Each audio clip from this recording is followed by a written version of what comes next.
A la de tres.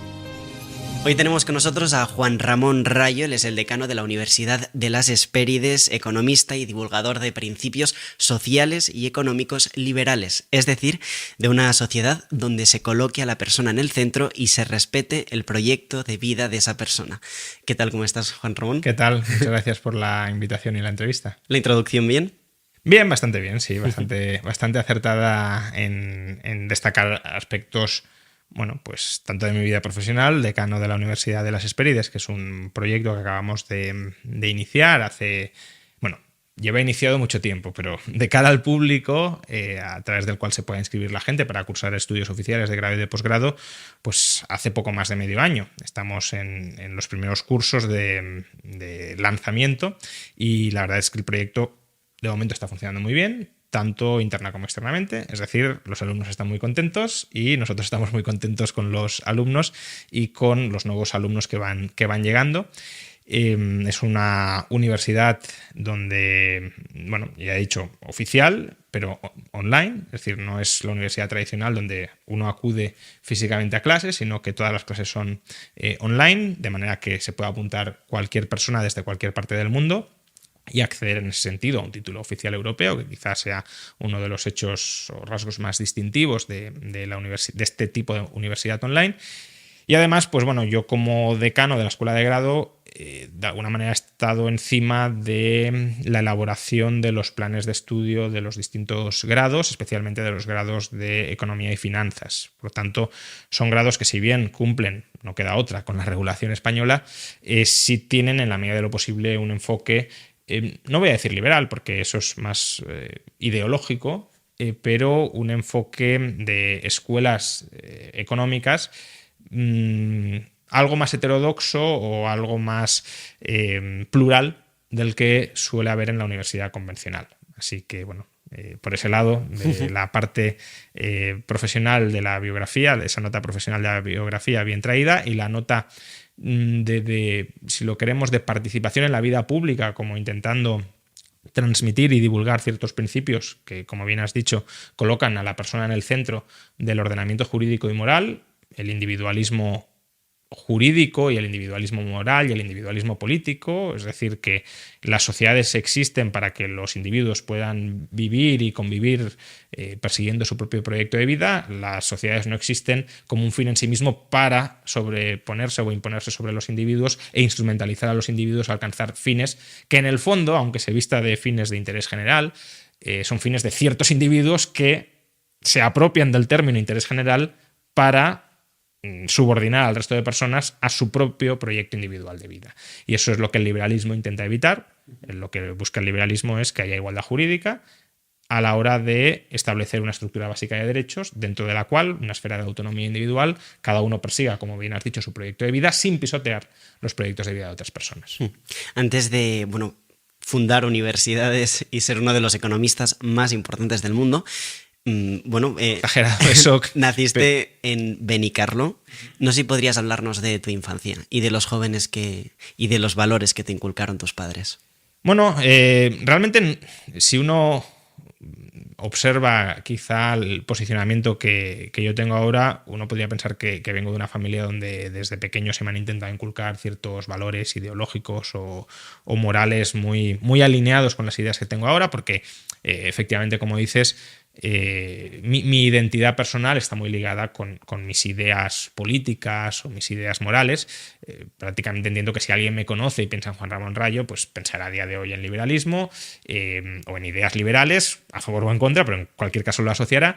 Y claro, uno puede pensar, bueno, pues si tienes estas ideas, probablemente desde pequeño te hayan ido orientando, guiando, incluso inculcando algunas de estas ideas. No es así. Mis padres o mi familia más extensa no es una familia politizada, no es una familia ideologizada, no es una familia que esté como muy obsesionada o muy preocupada por ciertos valores liberales, ni siquiera probablemente supieran en su momento que era el liberalismo. Ahora supongo que un poquito más si lo sabrán por el hijo que les ha tocado.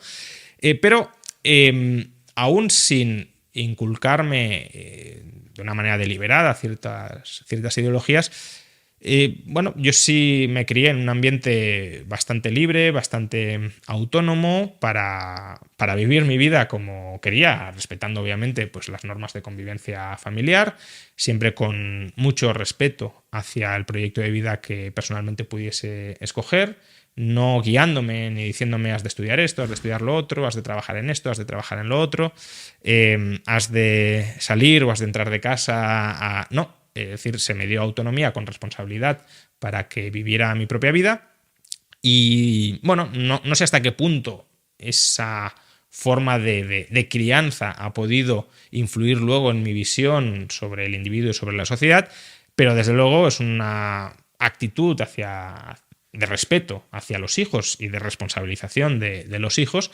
que sí es bastante compatible con la filosofía política que ahora mismo promuevo.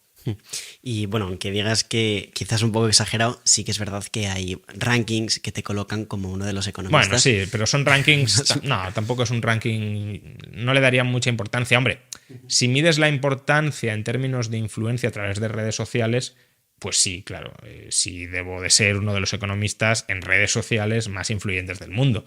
Ahora, no sé hasta qué punto eso es un mérito o un demérito, y en cualquier caso, aunque lo consideremos un mérito, porque, hombre, tener cierta exposición y cierta capacidad de llegar al público, si se usa bien, creo que sí es valioso y sí es meritorio, pero luego un economista es muchísimo más que llegar al público a través de redes sociales y por tanto también hay que poner en valor y en mucho más valor otras aportaciones donde yo ahí no estoy. Ojalá algún día lo esté, pero no estoy en la cabeza del ranking, de ahí que me parezca una absoluta exageración decir uno de los economistas más importantes del mundo, quizá más influyentes entre el público de redes sociales sí, pero que eso es una parte muy reducida de lo que es un economista. Antes de, bueno, seguir con temas de liberalismo, lo que defiendes, etcétera, todo el mundo, quizá no de los más importantes, pero sí de los más influyentes, pues para llegar donde está, tienes muchos seguidores, hay mucha gente que te escucha, hay mucha gente que sabe quién eres, pues existe el fracaso y el caerse y el volver a levantarse. No sé si podrías hablarnos de esto, que no sé si lo has comentado alguna vez, pero hablarnos de lo que ha costado llegar a donde estás. Bueno, a ver, si el donde estoy se refiere al posicionamiento mediático o al posicionamiento de influencia en la esfera pública, tampoco lo describiría en retrospectiva como un proceso con grandes fracasos. Es verdad que muchas veces para triunfar, no sé hasta qué punto lo calificaría de triunfo, pero bueno, para llegar a una posición, pues en este caso de influencia social, es verdad que, o en cualquier proyecto empresarial, que tienes que fracasar y aprender. Y es lo común. En mi caso, al menos en retrospectiva, no veo que haya habido grandes fracasos en esa progresión de ser cada vez más conocido, no sé si más influyente para bien o para mal, porque ha sido un proceso bastante progresivo. Es decir, yo empecé a los 16 años, todavía en Benicarló, escribiendo ya artículos sobre política, economía. Obviamente no espero que no se encuentren ninguno de esos artículos ahora mismo en circulación, vamos, que no quede archivo alguno, para la revista local, ¿no? La revista o el semanario local, comarcal más bien. Y bueno, luego en la universidad también empecé a participar en algunos debates de televisión. Yo estudié en Valencia, en la capital de la Comunidad Valenciana, y también allí participé en varios debates en la televisión local, defendiendo ya ideas algo más formadas en materia de liberalismo. Tampoco es que sean ideas con las que hoy me reconocería, pero bueno, con más poso obviamente que lo que podía escribir a los 16 años. Aunque también eran casi intuitivamente a los 16 años ideas bastante liberales, pero bueno, con poco poso, ¿no? Digámoslo así. Desde la televisión local valenciana también empecé a escribir, es verdad, en diarios regionales de la Comunidad Valenciana. Y luego cuando ya me vine a Madrid, que fue en 2007, cuando terminé el grado en Economía, para estudiar el doctorado con Jesús Huerta de Soto, aparte de que empecé a trabajar en un medio de comunicación, un periódico que ya desapareció, era un periódico económico gratuito llamado Negocio, de distribución gratuita. Pues también, bueno, compatibilizaba todo esto con ser el director del Observatorio de Coyuntura Económica del Instituto Juan de Mariana, que es un think tank liberal español, probablemente el think tank liberal español más importante y de cuyo equipo fundador, por cierto, luego ha nacido la Universidad de las Hespérides. El fundador del Juan de Mariana fue Gabriel Calzada, sigue siendo el presidente, y además Gabriel Calzada es el principal promotor y el rector de la Universidad de las Hespérides. Bueno, yo en esos años, 2007, 2008, 2009, era el director del Observatorio de Coyuntura y, claro, si digo las fechas, 2007, 2008, 2009, 2010 son fechas de fortísima crisis económica en Estados Unidos, en España, y por tanto un observatorio que analice la coyuntura económica, el porqué de la crisis, las soluciones frente a la crisis, pues tuvo bastante pegada en términos relativos. Claro, tampoco estoy diciendo que fuera una referencia universal, pero sí tuvo cierta capacidad de penetración en los medios de comunicación. Empezaron a invitarme algo más a platós para contar las conclusiones a las que llegábamos en esos informes, que eran informes que anticiparon en gran medida lo que estaba por llegar en España en términos de burbuja inmobiliaria y pinchazo de la burbuja inmobiliaria, en términos de sobreexposición de la banca y de las cajas al crédito de ladrillo, promotores, constructores, hipotecas, y la más que probable descapitalización y quiebra del sistema bancario. Esto lo decíamos en 2008-2009 y la banca española quiebra sistémicamente en 2012. Bueno, todo esto, que el tiempo nos dio bastante la razón, pues tiene su cabida, encuentra su cabida en ciertos medios de comunicación. Incluso en su momento me invitaron a La Sexta antes de que me empezaran a invitar con cierta regularidad. Y bueno, a partir de ahí también, como uno empieza a tener algo más de presencia en algunas televisiones, pues también te empiezan a invitar a colaborar en otros medios de comunicación, pues no sé, Libertad Digital, El Economista, La Razón, y ya posteriormente, cuando también me empiezan a invitar pues con más regularidad a Telecinco, a Antena 3, a La Sexta Noche sobre todo, me dio mucha visibilidad. Pues también empecé a escribir en 2016 en El Confidencial, que sigo escribiendo ahora mismo. Y bueno, pues eso de alguna manera configuró la dimensión mediática en medios de comunicación tradicionales. El otro gran salto de exposición, bueno, y también mi participación, por cierto, que no lo he mencionado y es muy importante, mi participación en las tertulias de economía de Radio. Ahí también...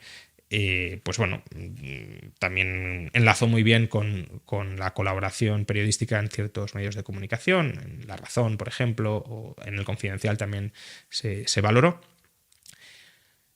Pero, como digo, el gran salto o el gran cambio respecto a esta exposición más tradicional, pues periódico, televisión, radio, fue sobre todo a partir de 2019, cuando, bueno, también fijándome en pues la experiencia que habían tenido exitosa otros compañeros de profesión y también otros compañeros liberales que habían dado el salto ya no a redes sociales.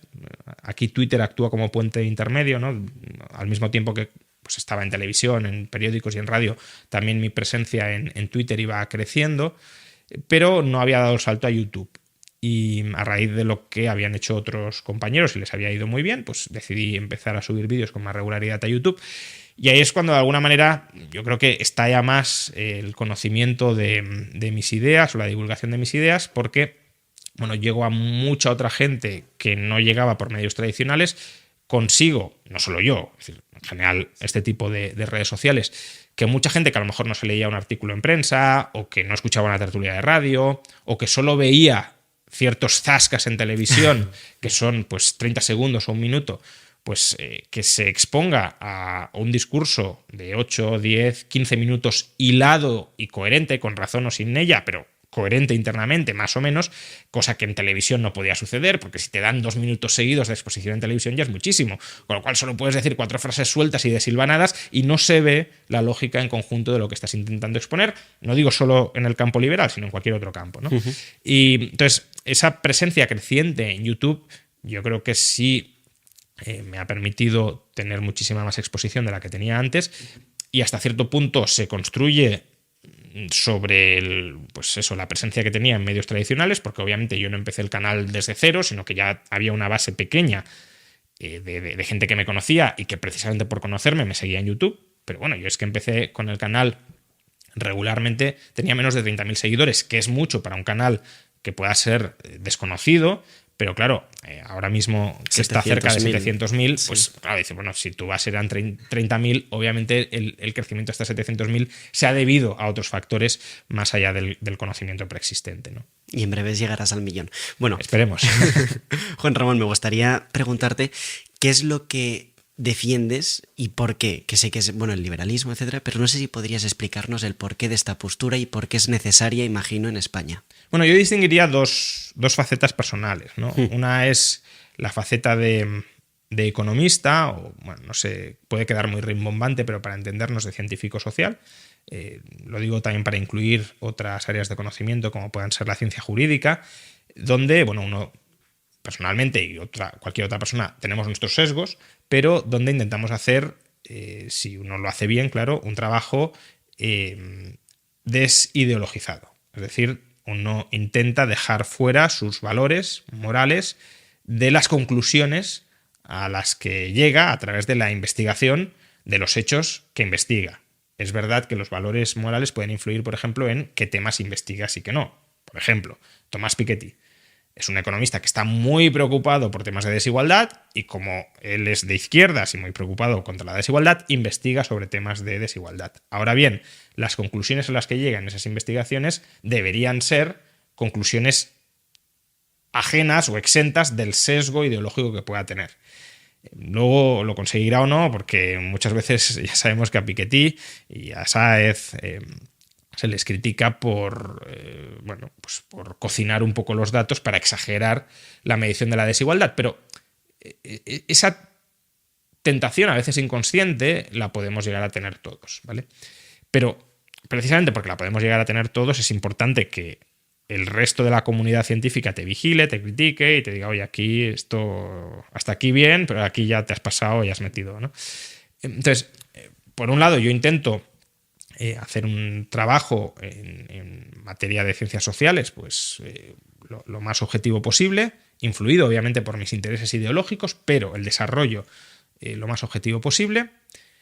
Y luego, claro, uno tiene unos valores, unos principios que intenta divulgar, que intenta transmitir, con los que intenta persuadir al resto de la población, porque vivimos y convivimos en sociedad y por tanto los valores que sean compartidos en una determinada dirección influyen en el modo en el que esa sociedad se organiza y por tanto en cómo esa sociedad evoluciona y en las parcelas de libertad que concede a las personas.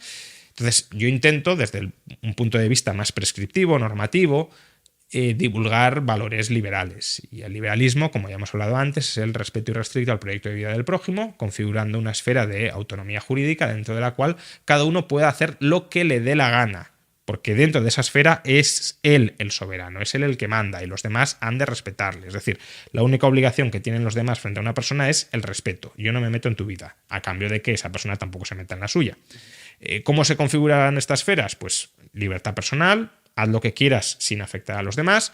Si hay un conflicto entre partes, ese conflicto entre partes se tiene que resolver ex ante, vía contractual, negociando entre ellas. Tú me das esto, yo te doy lo otro, o tú haces esto y tú haces lo otro.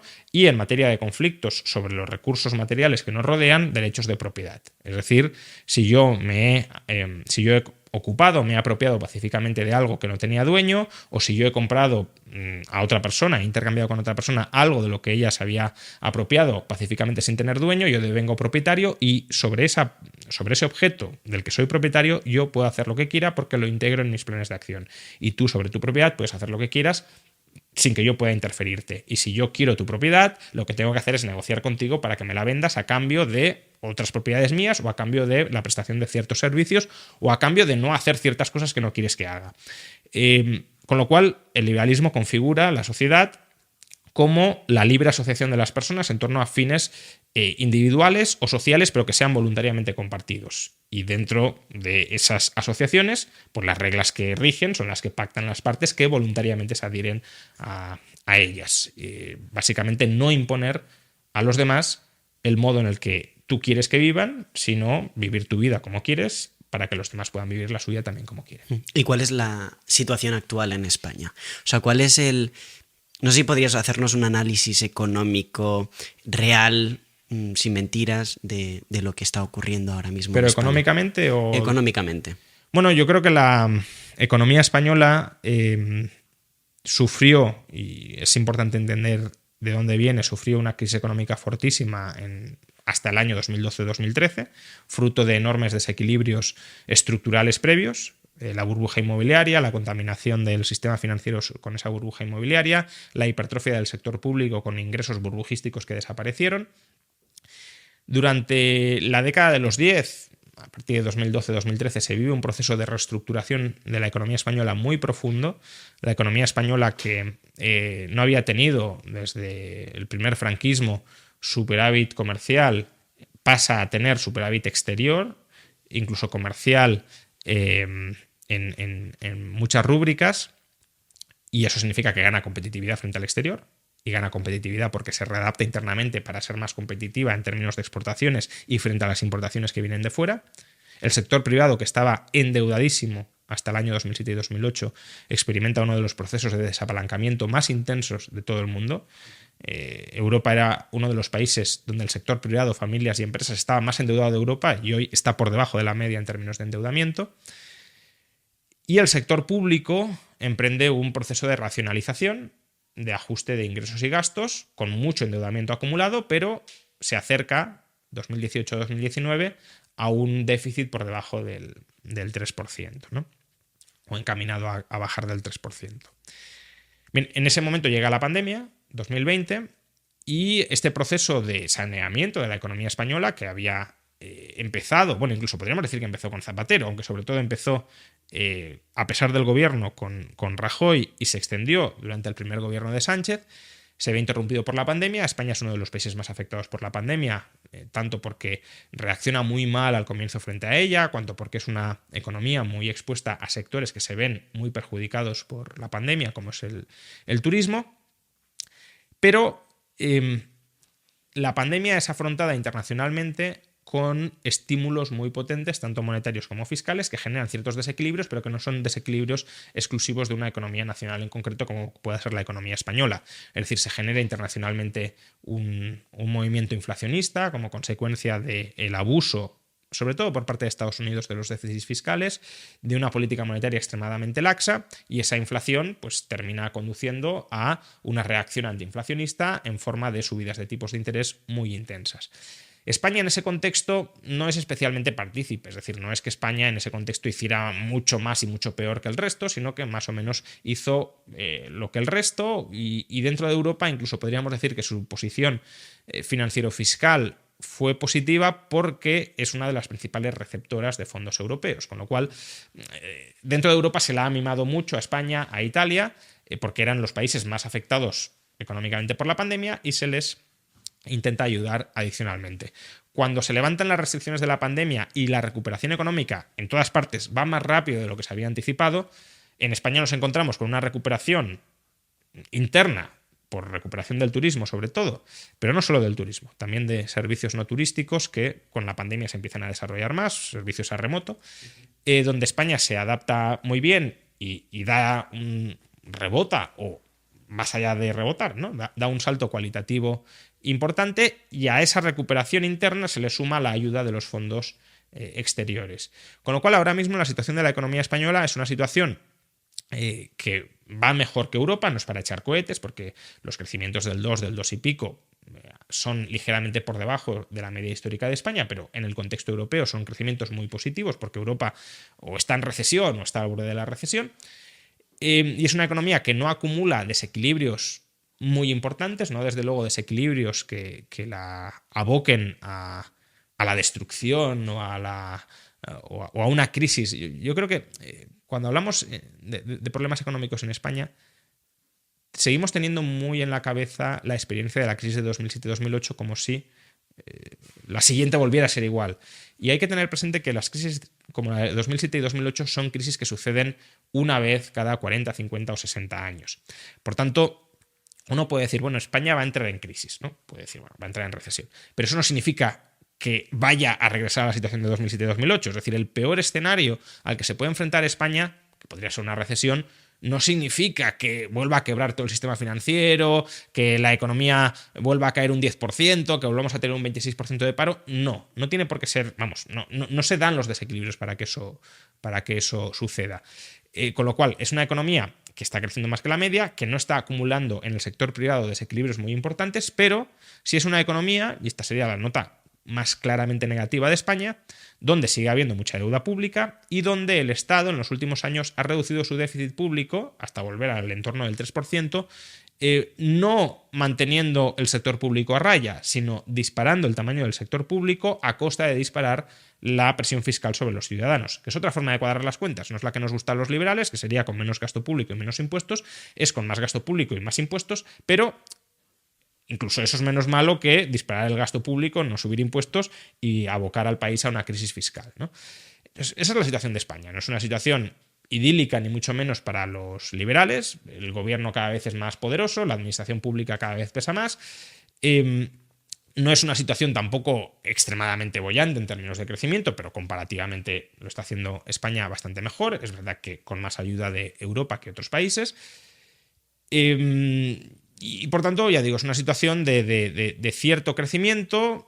Con perspectiva, es una situación, los últimos 20 años, de estancamiento, porque la renta per cápita actual es la misma que hace 20 años y eso es un fracaso, pero es verdad que, bueno, si seguimos creciendo y no viene ninguna crisis muy severa, la renta per cápita poquito a poco empezará a aumentar, pero eso, pues menos libertad frente al gobierno y un crecimiento económico que es comparativamente bueno, pero mirado en perspectiva histórica es tirando a mediocre. Y según lo que has comentado, entonces, la siguiente crisis grande como la del 2008, pues no sería hasta dentro de unos 30 años. Bueno, ese tipo de cuentas es complicado de hacer, pero veamos, la anterior crisis más parecida a la de 2008 probablemente sea la Gran Depresión de los años 30. Es verdad que ha habido crisis entre medias también muy potentes, la desintegración del sistema monetario internacional en los años 70, pero incluso esa es una crisis más de carácter inflacionista, más similar al fogonazo inflacionista que hemos tenido después de la pandemia que a una crisis deflacionista de quiebra del sistema financiero, hundimiento del valor de activos inmobiliarios, etcétera, ¿no?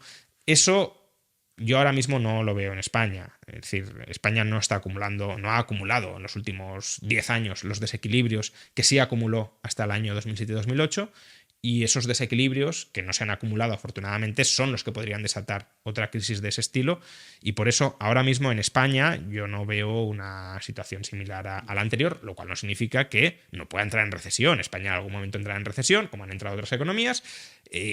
Incluso sorprendentemente podríamos decir que ha resistido bien la actual coyuntura de subidas de tipos de interés, también porque tiene menor exposición a los sectores más expuestos o más afectados negativamente por las subidas de tipos, pero bueno, ha resistido bien la subida, a diferencia de Alemania u otras economías pues más con base manufacturera, etcétera. Pero bueno, en algún momento llegará una recesión. Ahora, esa recesión, insisto, estamos muy influidos por cómo fue la crisis de 2007-2008, porque marcó a la sociedad española, es lógico, como la Gran Depresión marcó a Estados Unidos, pero claro, eso no significa que todas las crisis tengan ese mismo perfil. ¿Y cómo o de qué carácter podría ser esa crisis, esa recesión? Y luego también, ¿cómo podemos prepararnos cada uno de nosotros? ¿Cómo me preparo yo para una crisis? A ver, una recesión pues es más o menos la situación en la que está Alemania u otras economías europeas.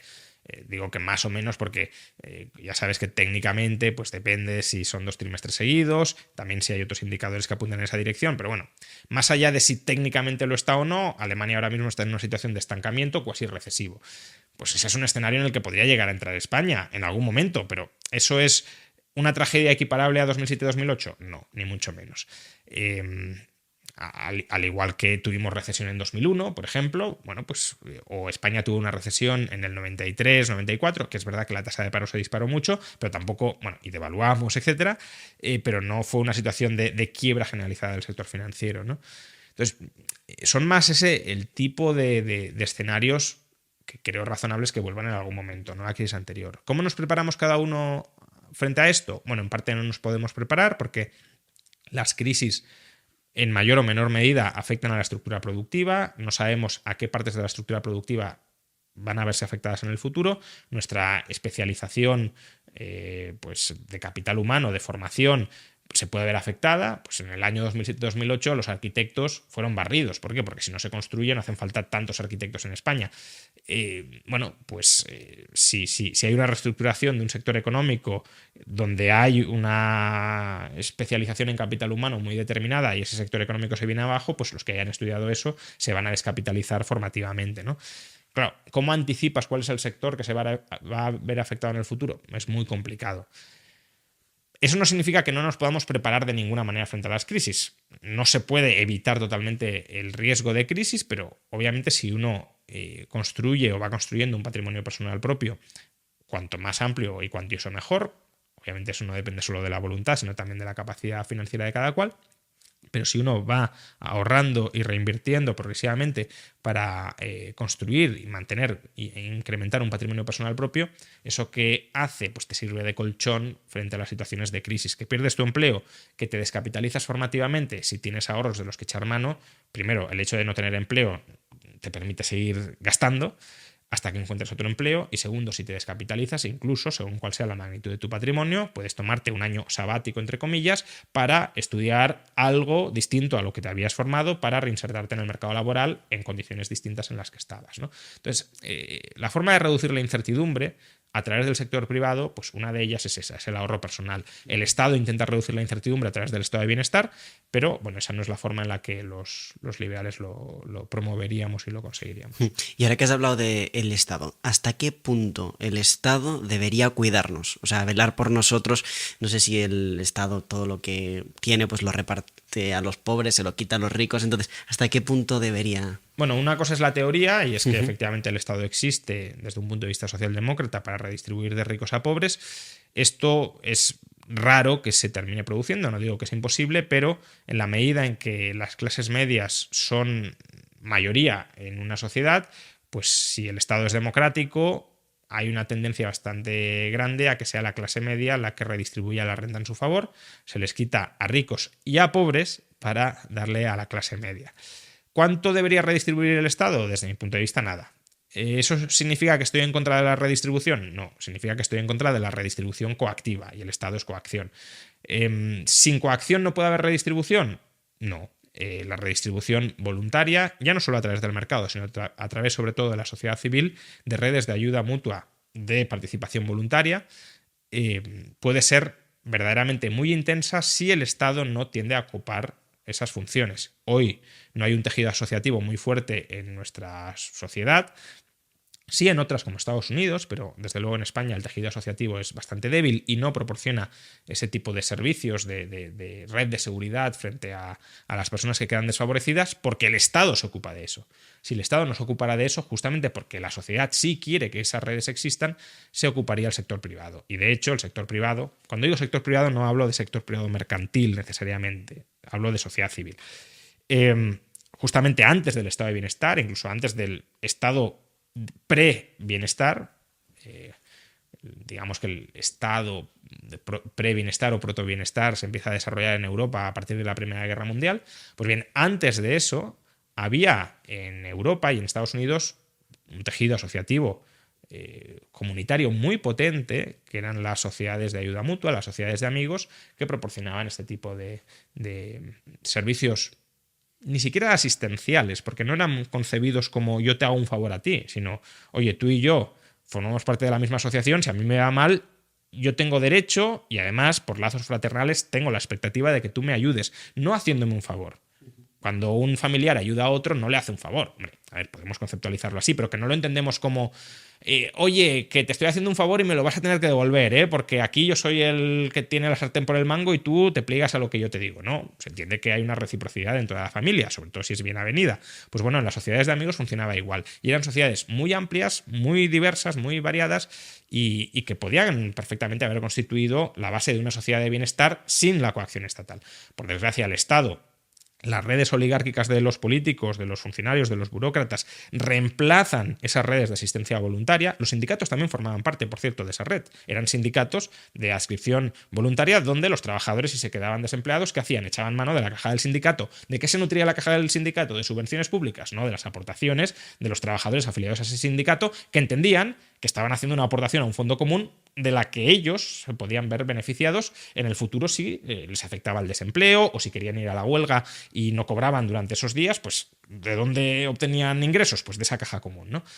Pues ya digo, sociedades de ayuda mutua, sindicatos, ese tejido asociativo voluntario es desplazado, es copado, es absorbido por el Estado a través del estado de bienestar, y hoy pues entendemos la ayuda mutua o la solidaridad como algo que uno puede exigirle a otro a través del uso de la fuerza estatal, y por tanto no lo vemos como algo de lo que deba haber reciprocidad, sino yo tengo derecho a esto y aunque yo nunca aporte nada, pues tú me lo tienes que dar todo porque yo tengo derecho, un derecho abstracto frente al Estado, a que el Estado me abastezca con todo aquello que cubra mis necesidades básicas. De ahí que podamos tener, paradójicamente, una sociedad que se llama socialdemócrata y donde se dice que el bienestar general o el interés público está por encima de todo, pero es una sociedad compuesta por individuos profundamente asociales, porque solo entablan relación, no digo todo el mundo, pero se tiende a entablar relación de derecho y de obligación con el Estado. Yo vivo aislado del resto de la sociedad, o yo podría vivir aislado del resto de la sociedad, sin ayudar a mis vecinos, sin conocer a mis vecinos, sin formar parte de ningún club, de ningún sindicato, de ninguna asociación voluntaria. ¿Y qué pasa si me vienen mal dadas? Que el Estado me lo dará todo. Entonces yo vivo aislado en mi casa, sin conocer a nadie, y claro, eso en el siglo XIX, si lo hacías y venían malas, lo perdías todo. Ahora no, ahora, bueno, Estado, dame lo que necesito. Y eso es un subsidio estatal a la asocialidad. Tú aíslate del resto de la sociedad, que como le puedes exigir lo que quieras al resto de la sociedad, no le tienes que dar nada al resto de la sociedad, más allá de lo que el Estado te pida que le des, y el resto de la sociedad, a través del Estado, te protegerá. Por tanto, sí, hemos destruido la fibra social de nuestras sociedades, la fibra comunitaria más que social, y claro, por eso, como la sociedad está compuesta por individuos separados y asociales, a la gente le da vértigo, le da pánico pensar en una sociedad sin Estado o con mucho menos Estado, porque dicen, claro, yo estoy aislado de todo el mundo y ¿qué pasaría si vinieran maldadas? Estaría solo. El único abrigo, la única protección que encuentran muchas personas en la sociedad actual es en el Estado, porque el Estado se lo ha quitado todo y por tanto se han vuelto dependientes completamente del Estado, y por eso no pueden o no conciben cómo vivir sin el Estado. ¿Y crees que va a aumentar esa dependencia? Sí, por supuesto. Y al igual que los impuestos, cada vez habrá más impuestos. A ver, esto también tiene todo su límite, claro, porque los impuestos y el tamaño del Estado durante los últimos 80 años han aumentado muchísimo, pero muchísimo. Hay gente que dice, no, el Estado está en retroceso. Vamos a ver, el Estado está en máximos históricos, prácticamente en todas partes. Y si uno mira cuál era el tamaño del Estado hace 50 o 100 años, verá una función casi exponencial de aumento del tamaño del Estado. ¿Qué pasa? Que eso no puede continuar. ¿Por qué? Pues porque obviamente si el Estado llega a copar el 100% de la economía ya no va a poder seguir creciendo, pero incluso con tamaños bastante inferiores, 40, 50, 60%, en Francia el Estado pesa el 60% del PIB, claro, ya no puede seguir aumentando mucho más los impuestos, porque entonces a la gente le estás quitando todo lo que tiene y le estás quitando, por tanto, el incentivo a producir autónomamente. Por tanto, sí, el Estado va a seguir creciendo, no sé si en términos relativos, desde luego en términos absolutos. A lo mejor en el margen intentará crecer en términos relativos, algo de margen puede que le quede, pero no todo el margen que ha tenido hasta el momento. Pero desde luego lo que sí que va a promover sin duda alguna el Estado es seguir manteniendo a las personas aisladas y separadas y no asociadas las unas con las otras, porque sabe que si las personas aprenden a vivir de manera independiente al Estado, y pueden hacerlo en muchísimos ámbitos, probablemente en todos, pero desde luego en muchos ámbitos, el Estado se vuelve prescindible. Y si el Estado se vuelve prescindible, ¿cómo justifica la coacción sistemática que ejerce sobre la sociedad? La puede justificar hoy en día porque lo consideramos imprescindible. Y por tanto, claro, si tienes que estar ahí, aunque tengas que usar la coacción, no tengo alternativa. Pues sí, te compro la coacción. Pero si dijéramos, no, tienes esta alternativa no coactiva y tienes esta alternativa que es el Estado que es coactiva, ¿cuál escoges? Pues la no coactiva. Entonces, ¿cómo justifica el Estado su parasitismo y su coacción? No podría. Y por eso ha de mantener a la gente, ya digo, separada la una de la otra, alejada de cuerpos intermedios que permitan coordinar y generar esas asociaciones, por ejemplo, las familias, por ejemplo, los barrios, por ejemplo, los sindicatos independientes del Estado, por ejemplo, también las iglesias en su momento. Todo eso son cuerpos intermedios que generan lealtades entre los individuos distintas del Estado y que el Estado se ha encargado de ir rompiendo para que la única lealtad que exista en cada individuo sea hacia el Estado. Y que, por tanto, la persona leal es la persona obediente, la persona que ciegamente agacha la cabeza y dice todo lo que me pidas lo voy a hacer. Y si existen otras lealtades, a la familia, a la religión, al sindicato, a la universidad, al barrio, que no sean al Estado, ahí es cuando el Estado no tiene el poder absoluto y no tiene soberanía. Y por eso todo eso lo tiene que cortar de raíz y tiene que generar, lo que decía, la sociedad de individuos asociales, donde la única conexión de cada individuo sea con el Estado y por tanto a quien le deba obediencia debida. Sí, ahora que hablabas de dependencia y de lealtades, bueno, yo creo que nuestros abuelos, o sí, bueno, quizá mis bisabuelos y tus abuelos, no lo sé, ellos, pues, cuando tenían 17, 18 años, los que fueran, pues se casaban, quizá porque tocaba o no, pero bueno, se casaban, luego se compraban un piso, luego se compraban un coche, luego empezaban a tener hijos siendo jóvenes, porque ahora los jóvenes, muchos, bueno, no se casan, muchos pues no se pueden permitir una vivienda, no pueden tener hijos porque no tienen dinero, no... ¿Qué es lo que está ocurriendo? A ver, yo creo que hay varios factores, ¿no? Es verdad que nadie es capaz de explicar al 100% la crisis de natalidad que se produce en todo el mundo, en todas las culturas y a todos los niveles de renta per cápita. Es decir, que si uno mira la tendencia demográfica de cualquier sociedad, rica, pobre, medio pensionista, si uno mira las distintas culturas, bueno, la única que ha conseguido revertir la crisis de natalidad es la cultura judía, que es verdad que el Estado de Israel tiene una ratio de 3 hijos por mujer, pero el resto de sociedades, de culturas, bueno, probablemente los mormones, aunque no estoy seguro, pero probablemente también la hayan conseguido al menos estabilizar o revertir, pero el resto de religiones, culturas, la decadencia demográfica es intensa. Incluso el Islam. O sea que una cosa es que tengan más hijos en promedio que tú, pero la tendencia es también decreciente, ¿no? Yendo específicamente al caso español, ¿lo explica todo la situación económica? En absoluto, porque nuestros abuelos estaban en mucha peor situación económica que nosotros y aún así tenían más hijos. Claro, o sea, podría parecer que nosotros viviremos peor que nuestros padres, cosa que no es así, pero al mismo tiempo no podemos comprar una casa. Claro, el problema de la vivienda es, desde luego, un gran problema tanto para construcción patrimonial de los españoles, porque el gran vehículo de ahorro de los españoles tradicionalmente ha sido la vivienda. Si un joven no puede comprar una vivienda, tiene muchas más dificultades para construir un patrimonio personal propio, también de integración social, porque si la vida social se hace en las ciudades y no puedes acceder a vivir en una ciudad, pues estás excluido hasta cierto punto socialmente, y también de formación de una familia, porque la familia formas en una vivienda común y, por tanto, si no tienes una vivienda común es muy complicado formar una familia. Dicho esto, ¿la vivienda lo explica todo?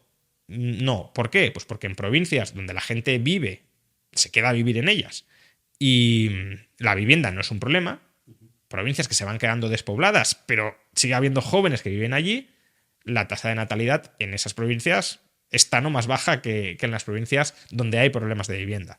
En segundo lugar, los problemas de vivienda en parte vienen de la crisis de la familia y de la crisis de natalidad. ¿Por qué? Pues porque en la vivienda existen claramente economías de escala. Si 2 personas forman una pareja estable, necesitan una casa para vivir. Si 2 personas se separan o viven independientemente o no quieren formar un núcleo familiar estable, necesitan 2 viviendas. Con lo cual, la demanda de hogares con una misma población es muy superior y salvo que la oferta se incremente proporcionalmente, hay más carestía relativa de vivienda. Luego, los funcionarios. Los funcionarios tienen muchos más hijos en España que las personas que no tienen un empleo asegurado, que viven en precario. No. Por tanto, hay otros factores. Hay otros factores que, bueno, tienen que ver con estrategias reproductivas. Cuando la supervivencia de los hijos está mucho más asegurada, puede tener más sentido evolutivo concentrar los recursos en mejorar mucho la crianza de 1 o de 2 niños que en distribuir esos recursos en tener 15 niños. Claro, nuestros abuelos podían tener muchos hijos, pero no los mandaban a todos a la universidad. Ahora ya sea a través del sector privado o de los impuestos que paga el sector privado o el sector público, se tienen menos hijos, pero los mandan a todos a la universidad. ¿Era óptimo tener 15 hijos? Pues bueno, sería discutible, no lo sé, pero tal vez no. ¿Es óptimo tener solo 2 muy bien formados o uno muy bien formado? Pues probablemente tampoco, y sea mejor tener algunos más. Ya no digo desde un punto de vista individual, que ahí entra el proyecto de vida de cada cual, pero desde un punto de vista social, de progreso económico, probablemente las poblaciones que crecen son poblaciones que se rejuvenecen, donde hay más emprendimiento, más innovación, más iniciativa, más propensión al riesgo, donde la aparición de nuevas ideas a través bueno, si hay más cabezas pensando, pues hay más ideas nuevas que aparecen, pues se puede difundir más rápidamente por la sociedad y conseguir economías crecientes de escala. Claro, todo eso con la crisis demográfica se pierde. Pero ya digo, la crisis demográfica, tratar de explicarla en términos económicos, exclusivamente económicos, es puro reduccionismo económico y científico, porque no digo que no influya, pero desde luego no es un factor determinante, porque tienes sociedades iguales, española, en tiempos pasados más pobres, con mayor tasa de natalidad. Tienes otras sociedades contemporáneas mucho más pobres y con mayor tasa de natalidad. Tienes unas sociedades más ricas con una tasa de natalidad similar a la española. Tienes en España personas más ricas o con trabajos más estables que tampoco tienen mejor natalidad. Tienes otras con el problema de la vivienda más o menos solucionado que tampoco tienen una mayor natalidad en términos generales. Por tanto, hay otros factores probablemente culturales, ya digo, también evolutivos, también de visión social, probablemente. Es decir, ¿por qué la sociedad israelí ha conseguido revertir la crisis de natalidad que también ellos tuvieron? Pues en parte porque el pueblo judío tiene un sentimiento de autopreservación muy fuerte y entiende que con caídas fuertes de la tasa de natalidad terminarán desapareciendo o volviéndose marginales, pero también porque, quizá vinculando con eso, internamente se ha reforzado el estatus social que representa tener hijos. Es decir, ¿cuál es la aspiración máxima de una persona? Pues puede ser muy influyente en redes sociales, puede ser conseguir una posición académica muy elevada, puede ser convertirse en muy rico. Todo esto son metas que en nuestra sociedad o en ciertos grupúsculos de nuestra sociedad más o menos se recompensa y se le da reconocimiento, o llegar a lo más alto en la vida política. Sin embargo, a tener muchos hijos, pues yo tengo 7 hijos, pues casi, pues qué bicho más raro eres. Al revés de, oye, qué exitoso has sido por constituir una familia tan grande, es casi como algo vergonzoso de, oye, yo soy el rarito en la sociedad, y en todo caso, aunque no se le vea como el rarito, tampoco se le ve como nada meritorio.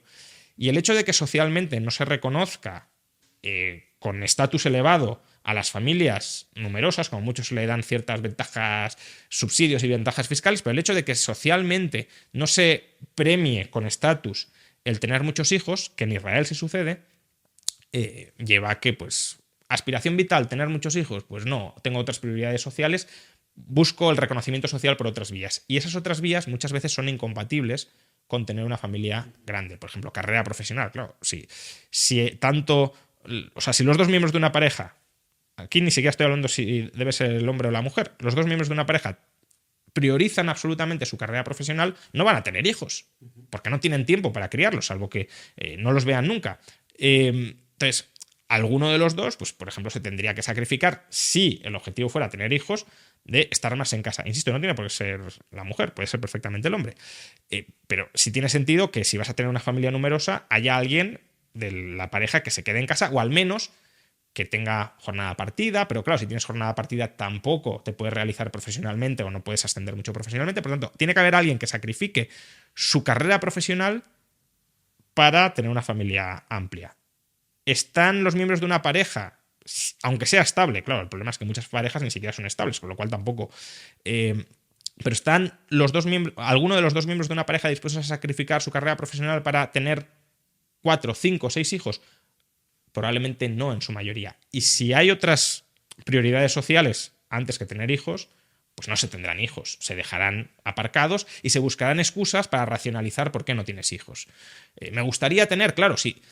Si todo lo demás que implica renunciar o sea, si todo a lo que tienes que renunciar para tener hijos, no tuvieras que renunciar a ello, sí, me gustaría tener hijos. Ya, pero esa no es la decisión realista que tienes que tomar. La decisión realista es, si tengo hijos, tengo que renunciar a esto. Ya no digo en términos de gastos, sino en términos, ya digo, de realización profesional o incluso de vida de ocio. ¿Estoy dispuesto a renunciar a esto? No, pues si no estoy dispuesto a renunciar a esto y priorizo esto sobre tener hijos, pues no tendremos hijos. ¿Y se debería ayudar más o promocionar más las familias numerosas? Porque no sé si también el gran reto del siglo XXI podría ser también demográfico, porque ¿cómo se mantiene una economía sin personas? No, hombre, la economía se puede mantener. Lo que pasa es que puede tender a ser una economía estancada, una economía sin innovación, porque son los jóvenes los que suelen emprender, los que se suelen exponer a mayores riesgos, porque tienen tiempo a reponerse y a levantarse. Una persona de 70 años no le vas a decir, no, invierte todo tu ahorro en una startup a ver si sale una flauta. No, obviamente no.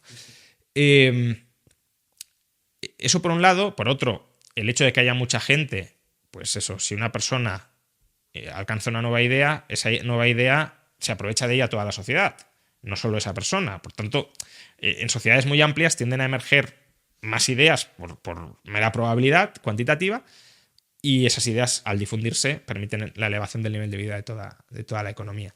Entonces, sí, si entramos en un entorno de estancamiento o de recesión demográfica, que es al que vamos, la tendencia o la consecuencia de ello será una menor capacidad de innovación, un declive, declive del ritmo de innovación y de emprendimiento, y por tanto un menor dinamismo económico. Eso con la salvedad, claro, de que la inteligencia artificial no consiga acercarse a la singularidad o superarla, porque en ese caso, claro, si podemos crear inteligencias no humanas, pues eso ya te permite multiplicar el número de cabezas, incluso sobrehumanas, que piensan y que innovan, con lo cual ahí no habría un problema de demografía.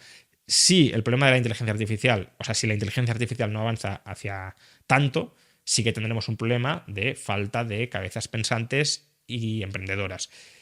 ¿Se debería revertir desde el Estado esa situación? Pues digo lo mismo que antes. Yo creo que sí sería positivo que se revirtiera esa situación, pero no estoy a favor de que se revierta a través de la vía coactiva. Antes decía, yo no estoy a favor de la redistribución coactiva de la renta. ¿Significa que estoy en contra de la redistribución voluntaria de la renta? No. De hecho, creo que es muy positivo generar ciertos mecanismos de mutualización de riesgos para protegerte frente a la adversidad. Pero han de ser voluntarios. Pues aquí lo mismo. Creo que hay que subsidiar el tener hijos a través del Estado por la vía coactiva. No. Creo que es bueno y que habría que promover socialmente por la vía no coactiva el tener hijos, por ejemplo, revalorizando el significado social de tener hijos. Sí, porque creo que una sociedad con una natalidad elevada, con una tasa de natalidad elevada, es una sociedad, ya digo, que se rejuvenece, que se vuelve más emprendedora, más innovadora y por tanto que desata su potencial de crecimiento económico. Cambiando un poco de tercio, Ramón. El otro día, leí que los sueldos de más de 56.600 euros pagarán una cuota de solidaridad para sostener las pensiones en 2025. Entonces, no sé si podrías hablar un poco de qué es lo que está ocurriendo con las pensiones. No sé si los jóvenes vamos a tener pensiones. A ver, pensión... No sé si va a petar todo. Pensión siempre vamos a tener, en el sentido de... el problema aquí es que los gastos del sistema van a superar los ingresos del sistema. Y precisamente por eso están intentando rascar por todas partes a ver dónde incrementan los ingresos, porque no quieren reducir los gastos o no quieren contener el crecimiento de los gastos, porque ni siquiera es cuestión necesariamente de reducirlos, sino de contener su crecimiento. Entonces, bueno, pues vamos a rascar por aquí, rascamos por allá y a ver si afloramos todo el dinero que necesitamos, ya no para no tener déficit, sino para que ese déficit no sea inmanejable. Ahora, el peor escenario, ¿cuál sería? Pues que pete todo, como has dicho, y que haya que reajustar financieramente la seguridad social. ¿Y qué significa reajustar financieramente la seguridad social? Pues recortar gastos. Ahora, ¿recortar gastos significa que las pensiones van a caer a cero? No. Porque la seguridad social seguirá teniendo ingresos, y bastantes ingresos, y esos ingresos permitirán pagar cierta pensión. ¿Cuánta pensión? Pues bueno, lo veremos si llega a estallar todo, si se llega a descontrolar todo y si llegan a no cuadrar las cuentas. Pero aún así, no pensemos que es que cobraremos 100 euros. No. Las pensiones que en promedio se van a poder pagar, incluso en escenarios muy estresados, son pensiones bastante más altas. Ahora bien, eso no significa que sean... O sea, el gran peligro no es que nos quedemos sin pensión. El gran peligro es que terminemos teniendo una pensión bastante menor de la que esperábamos tener. ¿Por qué? Porque cuando uno se va acercando a la jubilación, sabe que cuando se jubile sus ingresos laborales van a desaparecer. Yo dejo de trabajar, dejo de cobrar. Claro, si yo tengo X ingresos salariales, esos ingresos salariales me permiten un cierto nivel de gasto al que me he acostumbrado. Me he comprado una determinada casa en un determinado barrio, tengo unas ciertas aficiones, o cuando me jubile quiero hacer determinados proyectos que no podía hacer antes cuando trabajaba, y para eso voy a necesitar unos ciertos gastos que con mi salario me los puedo permitir, pero sin mi salario me los puedo permitir. Dependerá de la cuantía de la pensión pública. Si la pensión pública es inferior a la que yo esperaba tener, pues no solo es que no pueda ejecutar todos los gastos que tenía pensado ejecutar, incluso que considero mínimamente aceptables ejecutar, sino es que además no he tenido, porque no me han avisado de que esto iba a suceder, no he tenido capacidad de reacción previamente. Porque si a mí me dicen, mira, la pensión en 2050 lo que vas a cobrar tú van a ser 1.000 euros al mes. Que no digo que sea una mala pensión, pero vale, 1.000 euros al mes. ¿Cuánto necesito de gasto? Imaginad que yo quiero gastar 2.000 euros al mes. Y me van a pagar 1.000 euros al mes. Pues tengo un déficit de 1.000 euros al mes. ¿Qué hago desde ahora? Empezar a ahorrar para complementar la pensión pública de 1.000 euros al mes cuando me jubile con mi ahorro privado. Claro, si a mí me dicen, no, tú vas a tener una pensión de 2.000 euros al mes, no te preocupes. Vale, yo digo, pues el sistema público me garantiza la pensión que yo quiero tener o que yo aspiro a tener, pues ¿para qué voy a ahorrar? Si ya estoy ahorrando, de hecho, a través del sistema público con las cotizaciones sociales y ya con la cuota de solidaridad y todo esto, pues vale. Entonces llego a los 65 y me dicen, no, la pensión no será de 2.000, será de 1.000. Ahí ya no tengo capacidad de reacción. Me han estado engañando y cuando llegue a la jubilación me encontraré con que pues baja la marea y con que estoy desnudo y con que no tengo capacidad ya para construir mi patrimonio que me permita sufragar los gastos que yo querría sufragar a partir de la jubilación. Ese es el gran peligro. Y de ahí la importancia del ahorro. Claro, sí, la importancia del ahorro. El ahorro yo creo que es una virtud que en general hay que promover porque las sociedades capitalistas se llaman capitalistas porque se basan en la acumulación de capital. Y el capital se acumula a través de la inversión y la inversión en última instancia se financia con ahorro. Por tanto, para que una sociedad capitalista esté cada vez más capitalizada, y la capitalización es lo que mejora nuestros estándares de vida a largo plazo, necesitamos el ahorro. Creo además que una sociedad que mira a largo plazo, es decir, que ahorra, es una sociedad que alinea mucho más los comportamientos individuales con el progreso social que una sociedad cortoplacista donde cada persona diga yo voy a vivir mi vida. Insisto, respetable, es lo que hemos dicho al principio de respeto y respeto al proyecto de vida de cada cual. Eso no significa que no podamos opinar, ¿no?, sobre el proyecto de vida de cada cual. No podemos coaccionarle, pero podemos decir, oye, creo que te estás equivocando con tu proyecto de vida. Claro, si uno tiene un proyecto de vida que no mira más allá del mes, pues hará lo que tenga que hacer y al cabo de un mes, pues si... no se habrá preparado para vivir al mes siguiente. Y las decisiones que tome hoy pueden ser incoherentes con las que le gustaría tomar dentro de un mes, pero porque no las ha tenido en cuenta. Uno puede decir, no, yo no voy a estudiar, no me voy a formar porque quiero vivir de joven alocadamente. Perfecto. Pero eso es compatible con el proyecto de vida que vas a querer construir a partir de los 25 o de los 30 años. Es que no me lo planteo. Vale, entonces hay una contradicción entre el modelo de vida que estás viviendo ahora y el que vas a querer vivir después. Si la tomas conscientemente... Vale, yo sé que a partir de los 25 de los 30, como no he estudiado, pues los empleos que voy a... Vale, pues oye, si priorizas el corto plazo al largo plazo conscientemente, no hay problema. Vamos, no hay problema. Creo que te estás equivocando, pero no te estarás equivocando, no te vas a sentir defraudado. No vas a mirar atrás y vas a decir, me he equivocado, porque has tomado la decisión que tú has querido. Ahora, si tú dices, no, yo es que mi horizonte de planificación personal es el mes o es el año. Ahí te vas a encontrar con que luego llegarás a los 25, a los 30, a los 35 y dirás, es que no pensé, no tuve en cuenta, no me planteé cómo quería vivir mi vida en esas edades y por tanto las decisiones que he tomado antes pueden ser totalmente disfuncionales para las que querría tomar ahora. Y ahí sí que hay un error de planificación vital muy importante. Entonces creo que es muy importante mirar para el largo plazo. Mirar para el largo plazo suele estar muy relacionado con ahorrar, porque una vez te planteas que no solamente has de tomar decisiones hoy para tu yo presente, sino para tu yo futuro, también intentas proveer para ese yo futuro y eso es el ahorro. Y en general, para hacer frente a lo desconocido, a la incertidumbre que decíamos antes. Entonces, tanto por cuidar a tu yo futuro, cuanto por cuidar a tu yo presente frente a lo imprevisto, y cuanto por contribuir de alguna manera al bienestar social, ahorrando, invirtiendo y fomentando la acumulación de capital, creo que el ahorro es tremendamente importante, de nuevo, para la fibra social de una comunidad progresiva. ¿Y cómo proteger ese dinero ahorrado? Bueno, a ver, es que para proteger el dinero ahorrado hace falta entender algo de finanzas o de planificación financiera. Hay que tener en cuenta que cuando hablamos de ahorro no hablamos necesariamente, al menos, y no idealmente, de meter el dinero ahorrado debajo del colchón, que ese es el concepto muy intuitivo que mucha gente tiene de ahorro. Ahorro, no gasto, es dinero que no he gastado, pues ese dinero lo meto debajo del colchón. Bueno, es una forma de ahorrar muy ineficiente. ¿Invertir es ahorrar? Para invertir hay que ahorrar. Y quien invierte está ahorrando, porque si no has ahorrado no puedes haber invertido. Pero son dos actos distintos, ¿vale? Bueno, salvo que incluyamos el atesoramiento, el meter el dinero debajo del colchón como inversión, que hasta cierto punto se podría considerar, pero si consideramos que la inversión es adquirir activos productivos, reales o financieros productivos distintos del atesoramiento, invertir es algo distinto a ahorrar. Es un segundo paso. Primero ahorro, primero restringo mi consumo y acto seguido selecciono qué activos productivos adquiero con esa capacidad de financiación que he adquirido al ahorrar.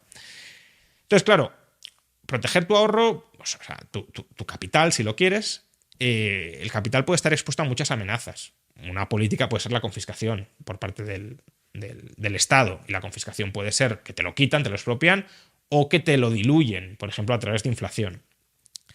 Pero no es solo ese el riesgo frente al que uno se tiene que proteger. Incluso diría que en nuestras sociedades, hombre, la inflación puede serlo, pero el riesgo de confiscación de todo nuestro ahorro, si viviéramos en Venezuela sí, en Argentina con el peronismo probablemente también, pero en España, por ejemplo, no diría que hay un riesgo muy generalizado de que te confisquen a pequeños capitales. Claro, grandes capitales es otra cosa, pero a pequeños capitales no hay un riesgo muy grande de que te confisquen todos tus ahorros políticamente. Ahora, el pequeño ahorrador si se expone a, bueno, si este ahorro lo invierto en esto y esto quiebra o esto va mal, ahí pierdo todo mi ahorro porque la inversión baja a cero. Con lo cual, para proteger el ahorro, a la hora de invertir es muy importante saber seleccionar en qué activos invierto y en qué activos no invierto. Y esto no es una ciencia objetiva, en el sentido de que las necesidades de planificación financiera de cada cual también influyen en los activos en los que haya que invertir. Es decir, no se trata de decir, estos activos son los buenos y estos son los malos. Por tanto, si los buenos son los buenos y los malos son los malos, todo el mundo debería invertir en los buenos. No, lo que es bueno o lo que es malo para cada persona depende de cuáles sean sus necesidades de planificación financiera. Para una persona de 70 años, invertir en activos muy volátiles puede ser malo, porque si necesita tener liquidez y disponibilidad para gastar, si su patrimonio va haciendo así continuamente, pues no es la mejor decisión. Para una persona joven, invertir en activos muy volátiles con un potencial de revalorización muy fuerte a largo plazo puede ser muy inteligente. ¿Y para Juan Ramón Rayo? Bueno, para Juan Ramón Rayo, yo tengo mi propia cartera de inversiones. Yo en general soy bastante tolerante, al menos con una parte importante de mi patrimonio, porque digamos que las necesidades más básicas las tengo cubiertas. Soy bastante tolerante a la volatilidad. Hombre, tampoco no pensemos que soy como partidario de una volatilidad tipo casino, ni mucho menos, pero la volatilidad promedio de la bolsa, que puede ser una volatilidad muy alta, es decir, que ciertas acciones suban a corto plazo un 60, un 70%, o te caigan un 50, un 60, un 70%, y eso más o menos lo puedo soportar. Claro, si una persona no es capaz personalmente de soportarlo, que esa también es una cuestión personal, no debería invertir en sus activos, porque cuando le caiga uno un 60 o un 70%, aunque haya invertido bien, en el sentido de que eso se vaya a recuperar, le entrará el miedo, venderá y perderá. Entonces, bueno, yo creo que lo importante es que la gente aprenda nociones básicas de finanzas personales, de inversión, para que luego, en función de sus necesidades, decida dónde invertir o sepa escoger a asesores que no sean vendemotos, que le guíen en el proceso de seleccionar los activos donde invertir. ¿Qué pasa? Que los incentivos para aprender sobre finanzas tampoco son muy grandes, porque la mayor parte del ahorro que genera una persona, y toda persona ahorra, aunque no sea consciente, pero la mayor parte del ahorro de cualquier persona se lo queda al Estado y lo gestiona el Estado. Entonces, claro, si mis ahorros, por ejemplo, las cotizaciones sociales, si mis ahorros los gestiona el Estado, ¿para qué voy a aprender a gestionar mis ahorros? Si o no los tengo o son muy pequeños y por tanto el coste intelectual de aprender esto es grande, Y el retorno es nulo porque no tengo mucha capacidad de decisión sobre ello. De ahí que también una sociedad más desestatalizada también es una sociedad que contribuya a formar individuos más formados, valga la redundancia, y más responsables y más conscientes y autoconscientes de las decisiones financieras. Sí, has hablado de vendemotos. Bueno, hay mucha gente que vende que te puedes hacer millonario en un día. No sé si podrías hablarnos o explicar si realmente una persona se puede ganar o puede acumular mucho dinero en poco tiempo. O sea... Bueno, a ver, agregadamente no. Es decir, si alguien plantea este es el camino para que todo el mundo se enriquezca en una semana o en un mes, obviamente ahí está estafando. ¿Por qué? Pues porque para que todo el mundo se pudiera enriquecer, la riqueza agregada de la sociedad se tendría que multiplicar gigantescamente y eso no lo puede conseguir nadie individualmente, ni por supuesto nadie a través de ninguna técnica de inversión, que solo es una forma de financiar unos proyectos u otros, no es una forma en sí misma de generar directamente riqueza. ¿Eso significa que es imposible enriquecerte muy rápidamente? Tampoco diría que es imposible. Por ejemplo, hay mucha gente que con Bitcoin se ha convertido en millonaria o en 100 millonaria. Y eso en pocos años. Luego, muchas operaciones financieras, al menos en el corto plazo, pueden ser un juego de suma cero. ¿Eso qué significa? Que hay gente que se puede empobrecer y esa riqueza que pierde esa gente puede ser transferida a otra persona que ha tomado decisiones en la dirección inversa a la de las personas que se han empobrecido. Entonces, ¿puede haber redistribuciones de riqueza en los mercados financieros muy intensas en el corto plazo? Sí, puede llegar a haberlas si uno toma una serie de decisiones muy equivocadas y otro que ha sabido ver que se está equivocando toma la posición opuesta. Y luego, y probablemente esta sea la parte que peor se entienda o de las que peor se entienda, sí que es posible que ciertos individuos en un plazo de muy poco tiempo se conviertan en milmillonarios porque contribuyen a crear modelos de negocio que son absolutamente disruptivos y que transforman nuestras sociedades y siendo ellos los promotores o los accionistas mayoritarios se convierten en milmillonarios. Pues no sé, Jeff Bezos, Mark Zuckerberg. Toda esta gente se ha convertido en... o Elon Musk se han convertido en las personas más ricas del mundo en 5 años, en 10 años. Claro, esto, si lo pensamos en términos de ¿yo cómo podría llegar a tener 100.000 millones de dólares? ¿Cuánto tiempo necesitaría ahorrando 100 euros todos los meses para llegar a 100.000 millones de dólares? Claro, es que esa no es la forma en la que esas personas han hecho esa riqueza. Estas personas han hecho esta riqueza porque han creado Amazon, han creado Facebook, han creado Tesla, que son modelos de negocio que o ya ganan muchísimo dinero, o se espera, veremos si es así, que lo terminen ganando, han aumentado muchísimo la productividad y la generación de valor en determinados sectores de la sociedad, han sido ellos los que han expuesto su ahorro en un principio pequeño, o los que han impulsado el proyecto financiado por su ahorro y con el de otros socios bastante exclusivos, y lo que era una empresa muy pequeñita, Amazon al principio, que era nada, se ha convertido en un gigante, y claro, si tú tienes el 10%, el 20% de algo que al principio es muy pequeño, no tienes nada, pero si ese algo se convierte en un gigante de suministrar bienes y servicios para la población y de ganar dinero, pues el 20% de algo que es gigantesco es muchísimo. Entonces, eso sí puede suceder. Lo que no puede suceder es generalizadamente a todo el mundo. Es decir, no todo el mundo a corto plazo o a medio plazo puede ser Jeff Bezos, puede ser Elon Musk, pero eso no significa que nadie pueda serlo, porque muchas veces cuando se dice estáis idealizando a Jeff Bezos o a Amancio Ortega o a Juan Roch y nadie puede llegar a ser o nunca seréis como ellos. Cuidado. Todos los que lo idealizan a la vez no lo lograrán ser, pero alguno de los que lo idealiza, quizá, no digo que sí, pero quizá sí llegue a ser como ellos. Por tanto, tampoco es como ser absolutamente cenizo con los sueños de las personas. Hay que ser consciente de que es muy complicado, que es una persona de entre 1 millón, de entre 10 millones, de entre 40 millones, pero esa persona puede existir y no es enteramente aleatorio que una persona consiga llegar ahí. No digo que dependa únicamente de su capacidad de trabajo, también depende de factores aleatorios y fortuitos, por supuesto. Pero la suerte también hay que buscarla. Y desde luego uno no se va a convertir en Jeff Bezos sentado en el sofá de su casa. Que sin sentarse en el sofá de su casa y trabajando todos los días durísimo, eso no garantiza, ni siquiera a lo mejor desplaza de manera muy significativa las probabilidades de convertirte. De acuerdo. Pero en el margen si las desplaza. Y si tú quieres llegar a ser el próximo Amancio Ortega, el próximo Juan Roch, el próximo Jeff Bezos, tendrás que trabajar muchísimo para conseguirlo. Probablemente no lo consigas, pero si no trabajas muchísimo, sin duda no lo conseguirás. No es condición suficiente, pero sí es condición absolutamente necesaria. Y pasando al plano internacional, has seguido muchísimo pues, todo lo que está ocurriendo con Javier Milei en Argentina. No sé si podrías hacer un breve análisis de lo que ha ocurrido en Argentina y el giro que se ha dado. Bueno, yo creo que en Argentina, después de 40, 50 años de políticas estatistas, inflacionistas y empobrecedoras, la sociedad se ha planteado darle una oportunidad a un discurso rompedor y disruptivo frente a lo establecido, frente al establishment. Es ciertamente un discurso disruptivo porque es un discurso que lleva a la contraria y que reniega de todo lo preexistente o de casi todo lo preexistente. Y que tiene un reto por delante enorme, que es levantar un país que está en quiebra, que estaba al borde de la hiperinflación y conseguir que remonte el vuelo después de 40, 50, 60 años de estancamiento o de crecimiento débil, ¿no?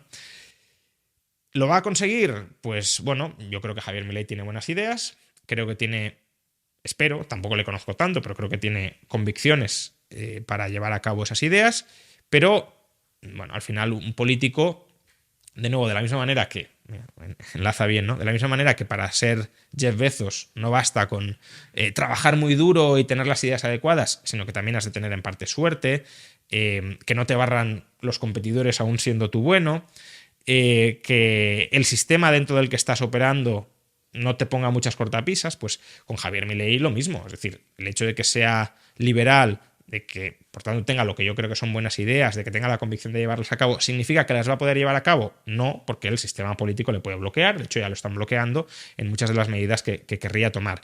¿Significa que esas medidas van a tener éxito? Pues hombre, yo creo que incrementa sustancialmente la probabilidad de que tengan éxito, pero no predetermina absolutamente el éxito, porque el éxito de las medidas dependen de muchos otros factores. Depende incluso, es decir, por ejemplo, ¿por qué Argentina, por ejemplo, quiebra en el año 2001? Pues en parte por sus propios deméritos, es verdad, por su propio sobreendeudamiento interno, pero en parte porque Brasil devalúa el real en el año 97 y eso provoca una desviación de las exportaciones argentinas a exportaciones brasileñas, es decir, se hunde la economía argentina como consecuencia de la devaluación del real. Claro, ¿Milei puede controlar que no devalúen el real? Pues obviamente no. Entonces, si te viene algún shock exógeno de estos, o imaginemos que el mundo entra en crisis, que Estados Unidos entra en crisis, claro, si esto te sucede, pues va a repercutir sobre tu economía al margen de las buenas o malas decisiones de política económica que tú tomes. Por tanto, creo que hay muchísima incertidumbre sobre lo que va a suceder en Argentina, pero yo creo que por primera vez en décadas sí hay una esperanza en el horizonte de que las cosas se hagan bien, salgan bien y de que Argentina abandone el estancamiento y el parasitismo inflacionista generalizado en el que ha vivido durante décadas. ¿Y podría haber un Milei en España o en otros países de Sudamérica o en África? Que tampoco sé por qué África, por ejemplo, está tan mal. Bueno, porque no tienen instituciones que realmente ni sociales ni estatales, es decir, ni formales ni informales, que permitan un desarrollo sostenido y un propio desarrollo de la economía, ¿no? Sobre si puede haber un Milei en otros países. Lo primero es que para que haya un Milei tiene que ser un Milei, y me explico. Hay mucha gente que ahora en España y fuera de España está diciendo que ellos son como Milei. No son como Milei. Es decir, Milei es una persona que conoce el liberalismo y que es un apasionado del liberalismo y que, al menos por lo que ha declarado, la política corrompe y ya veremos si eso cambia, pero al menos por lo que ha declarado, está dispuesto a que su carrera política fracase con tal de sacar adelante proyectos liberales. Otra cosa es que haga ciertas componendas de corto plazo, que las está haciendo, de, oye, como mi objetivo último es reducir el tamaño del Estado, cerrar el Banco Central, no voy a sacrificar esos objetivos de largo plazo por ciertas batallitas políticas de corto. Pero mi objetivo sí es ese, es decir, mi objetivo no es perpetuarme en el poder, mi objetivo es, a través del poder estatal, lograr ciertos objetivos de desestatalización de la sociedad.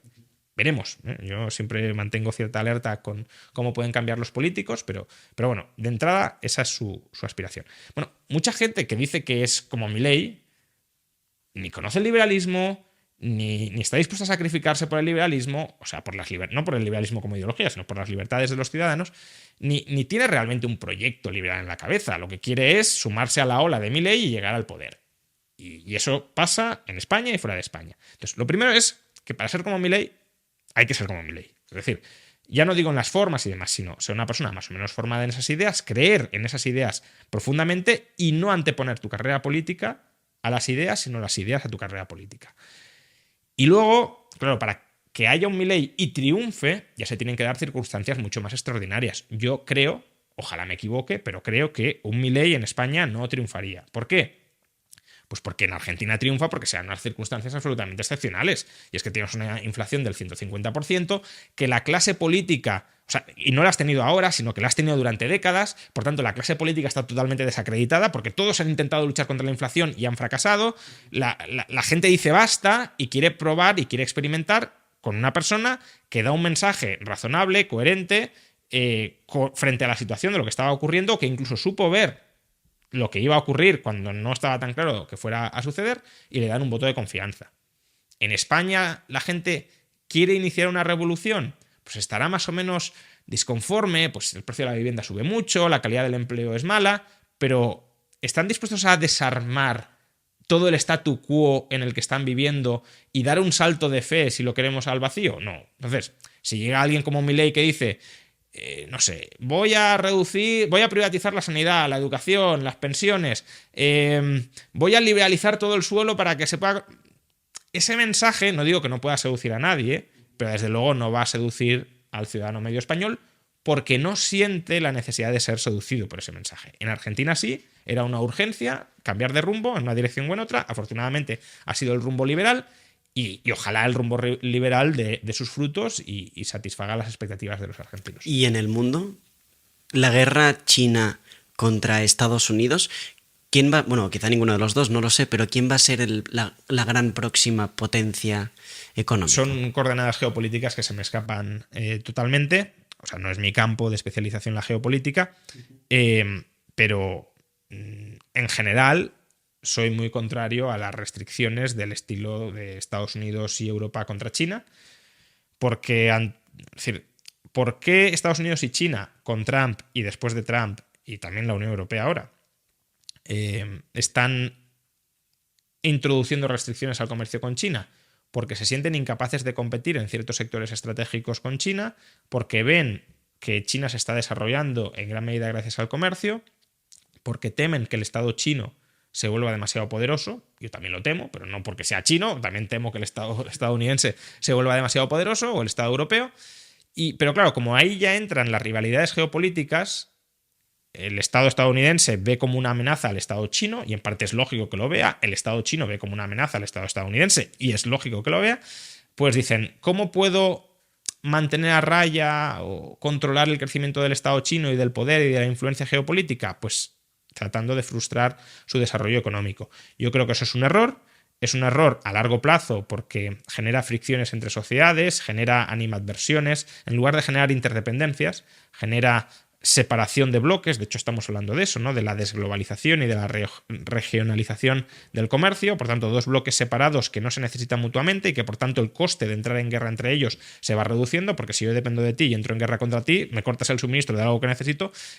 Ahora hay cada vez menos. Entonces, a largo plazo no permite una confluencia de intereses, sino la separación y el enfrentamiento de intereses.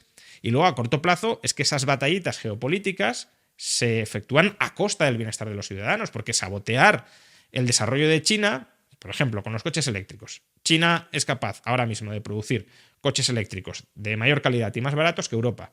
¿Qué dice Europa?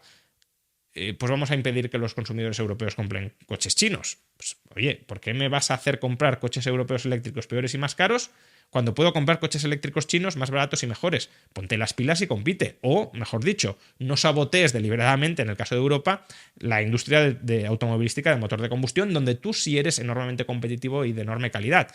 Te cargas la industria del motor de combustión, abocas a Europa a competir en la industria de coches eléctricos donde no tiene una ventaja comparativa y, claro, luego cuando China te come porque lleva tiempo especializándose en ello, bloqueas para que tengamos que comprar coches peores y más caros. ¿Eso por qué? Pues también para frenar el desarrollo de China y de su industria automovilística y que el Estado chino no coja internacionalmente demasiado poder. Claro, pero esa batalla geopolítica es a costa del bienestar de los ciudadanos europeos. ¿Y esa batalla geopolítica podría llevar a un colapso económico global o algo? A ver, colapso económico global antes de la era nuclear es muy complicado que se diera. Uh-huh. A partir de la guerra nuclear, pues si se dan las condiciones para que haya un holocausto nuclear, pues claro, se podría generar. Afortunadamente no se ha dado el caso. No sé cuán cerca hemos estado en algunas ocasiones de que se diera, pero no se ha dado. Es imposible que se dé en el futuro, ¿no? Siempre hay una posibilidad de que se dé. Si no entramos en guerra nuclear, un colapso global depende de que entendamos. Uh-huh. Económico. Ya, pero económico, quiero decir, ¿que quiebre todo el sistema financiero mundial? No. ¿Que haya una crisis inflacionista? Sí, eso podría suceder. Si vamos a una guerra global o a una guerra fría global y a una escalada del gasto militar, por ejemplo, aunque no entremos en guerra caliente, todo eso sí es un componente inflacionista global. ¿Que haya una caída del crecimiento potencial por la desglobalización? Pues desde luego. Que si hay una guerra caliente también el crecimiento potencial se va a ver perjudicado, también.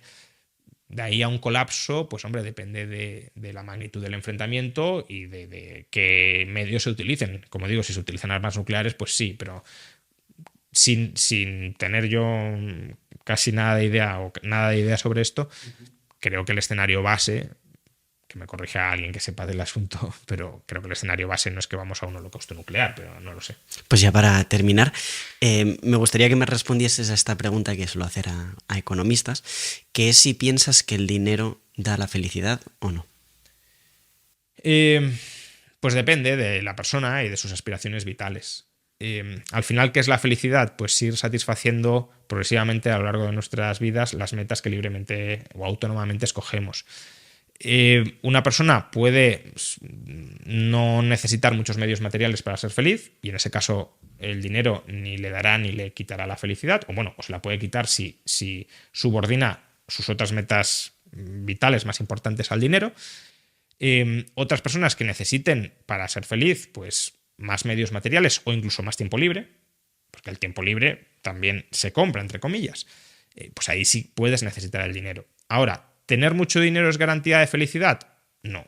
¿Por qué? Pues porque el hecho de que tengas muchos medios materiales, el hecho de que tengas buenas condiciones para ser feliz a través de los medios materiales, no te garantiza que vayas a saber utilizar esos medios materiales para ser feliz. De hecho, te puedes incluso estropear personalmente si dilapidas o si degeneras en vicios de la personalidad como consecuencia de ese abuso y de esa mala gestión de la sobreabundancia de dinero que poseas, ¿no? Esto es bastante típico en los herederos de grandes fortunas que no han aprendido y no se han disciplinado y no han adquirido los valores necesarios para construir sostenidamente esa fortuna y la reciben de golpe, se emborrachan en dinero y dilapidan su vida en ese dinero.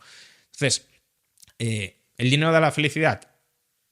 En términos generales, y más allá de que haya casos en los que no necesiten en absoluto el dinero como forma de acceder a los medios para conseguir tus fines personales, diría que no es condición suficiente para la felicidad, pero sí es una condición para muchísimas personas necesaria. Es decir, que a más dinero utilizado razonablemente, más feliz tenderás a ser. Y de hecho, si vemos la distribución internacional de renta o la correlación internacional entre renta per cápita y felicidad autopercibida, este indicador siempre es problemático, pero bueno, vemos que hay una tendencia creciente. Es decir, las sociedades con mayor renta per cápita tienden a ser más felices. ¿Por qué? Pues porque tienes más tiempo libre, por ejemplo, o porque puedes disponer de más medios, o sea, te sientes también más seguro. mayor patrimonio personal, más capacidad de resolución frente a la incertidumbre, más miedo de lo que puede menos miedo frente a lo que puede suceder, y también pues mayores medios para perseguir tus proyectos vitales. Por ejemplo, una persona puede decir: mi proyecto vital es ser artista y pintar cuadros. Claro, esto en nuestras sociedades cada vez, tampoco es que sea muy, pero cada vez puede ser más frecuente. ¿Por qué? Porque hay una acumulación previa de riqueza que permite que esa persona, aunque no sea una artista de masas, pues pueda a lo mejor ir manteniéndose.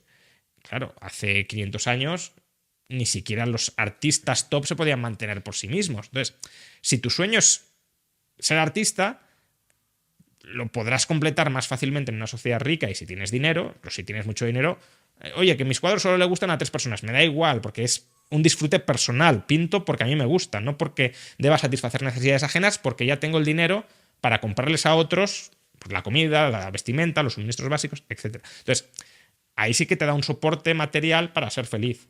Ahora, el error es pensar que meramente por tener eso vas a ser feliz y sobre todo subordinar toda tu vida a alcanzar lo que no deja de ser un medio para alcanzar otras metas que son obviamente más importantes que el propio medio, que es el dinero.